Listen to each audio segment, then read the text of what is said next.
नमस्कार, तेज के morning prime time bulletin में आपका बहुत बहुत स्वागत है और मैं हूं आपके साथ प्रीति। तो आसाराम अस्पताल में, जी हां, आज बात इसी पर।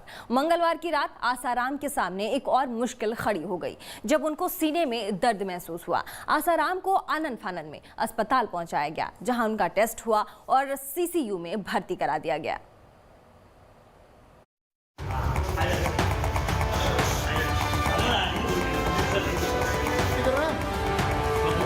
फिर मुश्किल में आसाराम, तबीयत बनी परेशानी की वजह। जोधपुर के जेल में बंद है आसाराम। मंगलवार की रात नाबालिग छात्रा से दुष्कर्म के आरोप में जेल में बंद आसाराम की तबीयत बिगड़ गई, जिसके बाद उन्हें पहले जोधपुर के महात्मा गांधी अस्पताल में भर्ती कराया गया, लेकिन वहां पर कार्डियोलॉजी विभाग नहीं होने से दूसरे अस्पताल में शिफ्ट कर दिया गया है, जहां वे सीसीयू में भर्ती हैं। आसाराम ने मंगलवार की रात को सीने में दर्द की शिकायत की थी। उसके बाद पहले उन्हें जोधपुर जेल के ही डिस्पेंसरी में इलाज करने की कोशिश की गई, लेकिन जब राहत मिलती नहीं दिखी तो उन्हें अस्पताल ले जाने का फैसला किया गया। जेल प्रशासन आसाराम को सबसे पहले महात्मा गांधी अस्पताल लेकर पहुंचा, जहां उनका ईसीजी किया गया, जो नॉर्मल आई।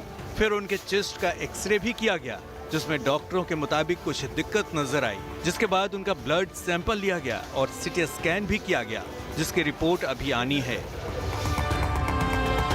हालांकि इस दौरान आसाराम की तबीयत में कोई सुधार नहीं देखा गया, जिसके बाद महात्मा गांधी अस्पताल प्रशासन ने उन्हें मथुरा दास माथुर अस्पताल जोधपुर शिफ्ट करने का फैसला किया, क्योंकि वहां कार्डियोलॉजी विभाग है जो आसाराम का अच्छी तरीके से देखभाल कर सकता है।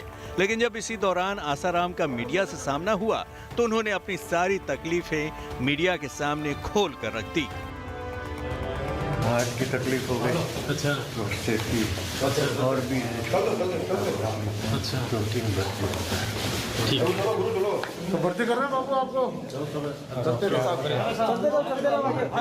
एंजियोग्राफी बाईपास जो भी होगा। एंजियोग्राफी होगी। बाईपास होगा जो भी होगा। बाईपास होगा। जो भी होगा। जब महात्मा गांधी अस्पताल में आसाराम का टेस्ट चल रहा था तो वो खाली वक्त में पुलिस वालों को प्रवचन देते नजर आए और सेंट्रल जेल की पुलिस कर्मियों से गप्पे लड़ाते भी दिखे। आसाराम ने सेंट्रल जेल के कर्मचारियों को नसीहत भी दी कि वे रामायण और गीता का पाठ किया करें, लेकिन सेंट्रल जेल सुरक्षा कर्मी भी कहाँ मानने वाले थे। उन्होंने भी आसाराम से कहा कि वे खुद रामायण गीता का अनुसरण क्यों नहीं करते। आसाराम की बातों पर सेंट्रल जेल सुरक्षाकर्मी भी खूब ठहाके लगाते नजर आए। आसाराम की तबीयत खराब होने की खबर जैसे ही फैली, उनके समर्थक भी महात्मा गांधी अस्पताल के बाहर इकट्ठा हो गए, जिन्हें पुलिस ने बड़ी मुश्किल से काबू में किया। आसाराम अपने कर्मकांडों के कारण सुर्खियों में रहने वाले आसाराम, नाबालिग छात्रा से रेप के केस में अंदर आसाराम की तबीयत आखिर कैसे बिगड़ गई और तबीयत बिगड़ने के बाद उनके इलाज का अपडेट क्या है, चलिए ग्राफिक्स के जरिए आपको बताएंगे। तो ये देखिए, मंगलवार की रात आसाराम ने सीने में दर्द की शिकायत की। कहा कि मुझे दर्द हो रहा है, घुटने में दर्द, प्रोस्टेट में दर्द से परेशान थे आसाराम।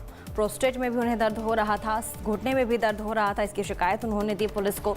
तबीयत खराब होते ही देख जेल प्रशासन उन्हें अस्पताल ले गया। जैसे जेल प्रशासन को उन्होंने इन्फॉर्म किया कि मुझे तकलीफ है, उसके बाद उन्हें अस्पताल ले जाया गया। अस्पताल में उनका ईसीजी किया गया, जो कि नॉर्मल आया था। उसके बाद आसाराम के चेस्ट का एक्सरे किया गया, सिटी स्कैन भी किया गया। कुछ दिक्कतें जो दिखी डॉक्टर को, उसके बाद आसाराम के ब्लड टेस्ट के लिए सैंपल भी, उनका ब्लड लिया गया ताकि सैंपल के लिए भेजा जा सके। आसाराम को MCH अस्पताल लाया गया था। इसी के साथ हम आपको बता दें, MGH अस्पताल कार्डियोलॉजी विभाग नहीं होने से दूसरे अस्पताल में शिफ्ट किया गया है उन्हें।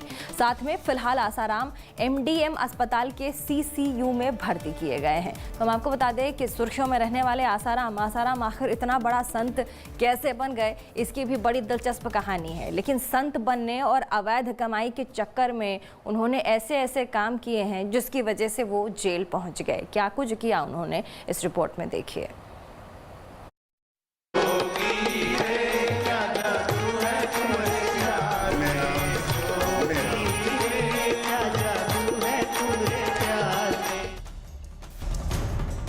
पाकिस्तान के सिंध इलाके में जन्मा आसुमल सिरुमलानी आगे चलकर आसाराम बन गया।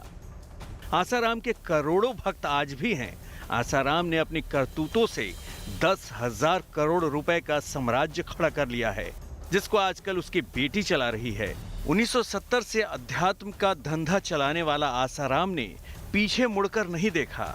आज उसके 400 से ज्यादा आश्रम देश और दुनिया में चल रहे हैं। लेकिन अपने भक्तों को राह दिखाने वाला आसाराम की कुंडली में ऐसा कुचक्र आया जो उसके पापों का खुलासा करता चला गया। उसके अय्याशी के पर्दे ऐसे खुले कि वो उम्र भर के लिए जेल में बंद हो गया।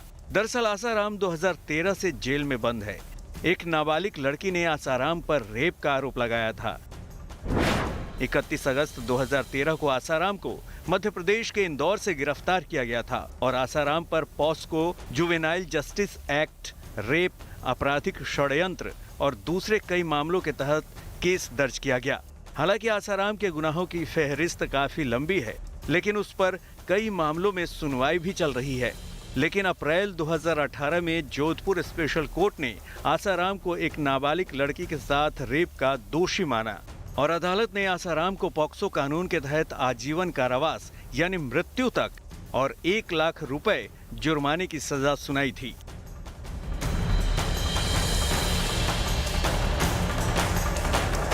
जिसके बाद से आसाराम जेल में बंद है। वक्त वक्त पर आसाराम अपनी रिहाई के लिए याचिका लगाता रहता है। कभी संत होने का रौब दिखाता है तो कभी बूढ़ा होने की कहानी रचता है। लेकिन सबसे बड़ा सवाल है कि आसाराम की रिहाई होगी तो कैसे होगी। तो आपको बता दें कि आसाराम ने अपने बुजुर्ग होने के आधार पर रिहाई की मांग की है। आसाराम का कहना है कि वो 80 साल से ज्यादा का हो गया है, इसलिए उसे रिहा किया जाए। अब आसाराम की रिहाई होगी या नहीं, ये तो अदालत जाने। पुरानी गाड़ी, पुराना मकान, पुराना शरीर, उतार के चलाना पड़ता है। भयंकर बीमारी न्यूरोटाइजिस, इससे बड़ी कोई पीड़ा नहीं।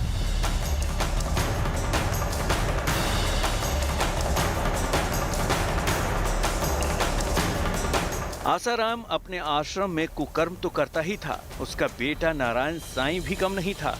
वो भी अपने बाप के कदमों पर चलता गया और वो भी आजकल जेल में है।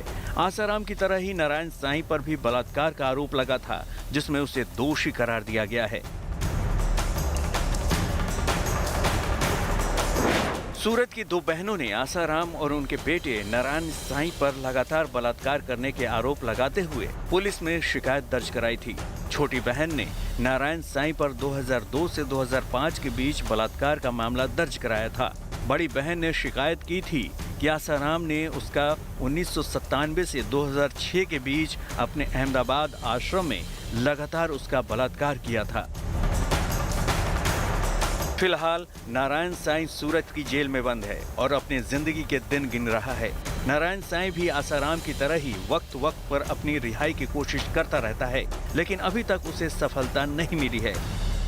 आसाराम की बेटी भारती और उसकी पत्नी लक्ष्मी आजकल आश्रम का कामकाज देख रहे हैं और भक्तों को प्रवचन भी दे रहे हैं। जब से ये तय हुआ है कि आसाराम और उसका बेटा अब जेल में ही रहेंगे, तब से आसाराम की बेटी उत्तराधिकारी बनकर आश्रम का संचालन कर रही है और जिसकी वजह से उसके भी भक्तों की संख्या में लगातार इजाफा हो ही रहा है।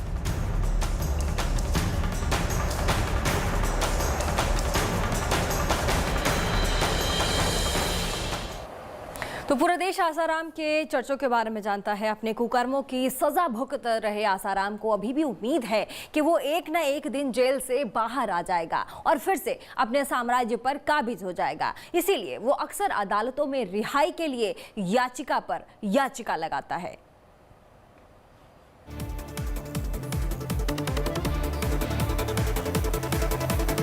तो आपको बता दें, आसाराम पर जितने केसेस हैं वो काफ़ी महत्वपूर्ण हैं और ऐसे में सरकार की नज़र भी लगातार आसाराम पर रहती है। इस समय जोधपुर जेल में आसाराम बंद है और अचानक कल रात उन्हें सीने में दर्द हुआ और उसके बाद उन्हें हॉस्पिटल ले जाया गया। फिलहाल उनकी स्थिति स्थिर है और इस बुलेटिन में फिलहाल बस इतना ही और आगे देखना न भूलें। मेरे साथ खबरें फटाफट बस कुछ